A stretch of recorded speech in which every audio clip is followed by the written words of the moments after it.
Hello and good day. Welcome to our video channel, God's Promises. And today's video will be Matthew chapter 7. Let's get started now. Matthew chapter 7 is a continuation of Jesus' Sermon on the Mount, in which he teaches his disciples about the kingdom of heaven and how to live a righteous life. This chapter focuses on the themes of judgment, hypocrisy, and living according to God's will. In the beginning of the chapter, Jesus warns his disciples against judging others. He tells them that the same measure they use to judge others will be used to judge them. This means that they should not be quick to judge others without first examining themselves and their own actions. Jesus also uses the analogy of a speck in someone else's eye and a plank in their own eye to emphasize the importance of self-reflection and humility.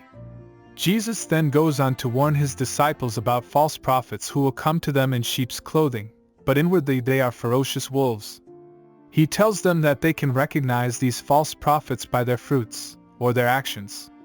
A good tree will produce good fruit, while a bad tree will produce bad fruit.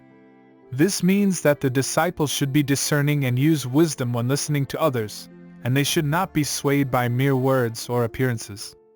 In the latter part of the chapter, Jesus teaches his disciples about the importance of doing God's will. He tells them that it is not enough to simply call him Lord, but they must also do what he says.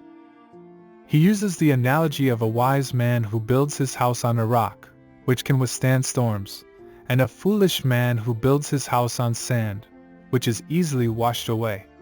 This means that the disciples must not only hear Jesus' teachings but also put them into practice in their daily lives.